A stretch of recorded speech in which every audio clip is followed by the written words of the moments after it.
C'était un miracle. Dieu avait écouté les prières. Pleine d'espoir, j'avais l'assurance que Dieu était à mes côtés et que j'allais m'en sortir.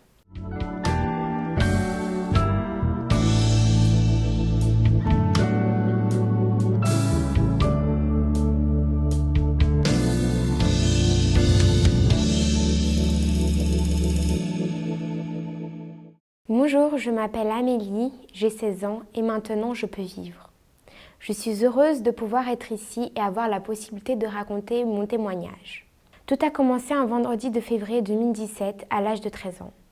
Je revenais des cours, toute pâle avec des douleurs au ventre, suite au fait que j'ai été empêchée d'aller aux toilettes pendant 3 heures. Depuis ce jour, tout a basculé dans ma vie et surtout celle de ma famille. Mon transit a été perturbé, la présence d'hémorragie et de constipation accompagnait mon quotidien. Pendant 6 mois de recherche, les médecins m'ont dit que j'avais une fissure anale qui finira par se cicatriser si je prends des laxatifs. Le traitement n'a donné aucun résultat. Après 6 mois, mon état se dégrade rapidement avec des diarrhées sanguinolentes, environ 20 par jour. J'ai perdu 5 kilos en une semaine. Arrivée à l'hôpital avec l'hémoglobine à 6, j'ai dû subir plusieurs examens ainsi que ma première transfusion. C'est à ce moment que j'ai été diagnostiquée de la maladie de Crohn. Je n'avais pas trop compris car j'étais encore petite, mais je savais que plus rien n'allait être comme avant. Une longue période d'hospitalisation m'attendait.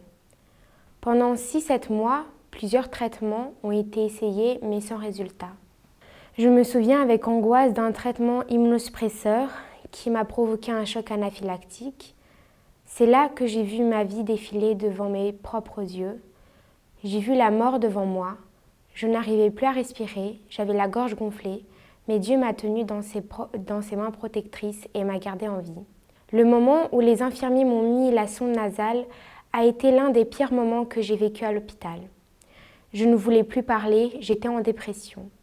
C'était la seule fois où je n'avais plus d'espoir. C'était seulement les prières que je faisais et le soutien de ma famille, de mes amis et les pasteurs Emmanuel Ban et Émile Lazare qui m'ont donné la force de survivre.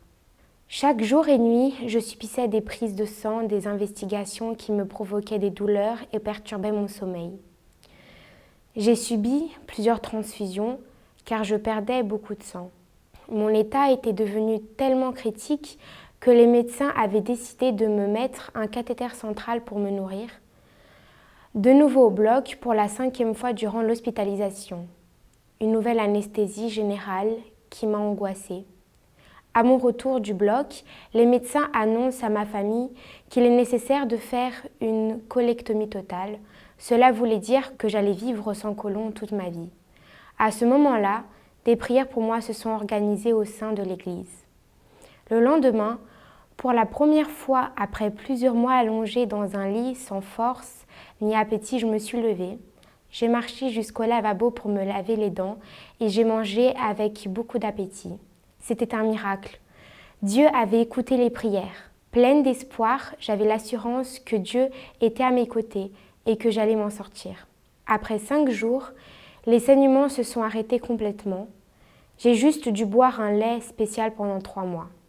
Si j'ai décidé de vous raconter mon expérience, c'est pour vous encourager à croire en Dieu, car il ne nous abandonne jamais.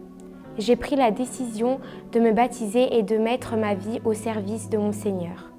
Depuis, je vis tous les jours avec l'aide de Dieu, car ma lutte contre cette maladie ne s'est pas arrêtée. J'ai pu recevoir le baptême le 3 octobre 2020 et je remercie Dieu pour tout ce qu'il a fait dans ma vie. Le plus important sur cette terre, ce n'est pas combien on vit, mais comment on la vit. Je vous encourage à garder la foi et à donner gloire à Dieu par vos actes. Je suis convaincue que notre Seigneur viendra très vite et je souhaite qu'on soit tous ensemble pour le rencontrer. Vous aussi, célébrez-le. Amen.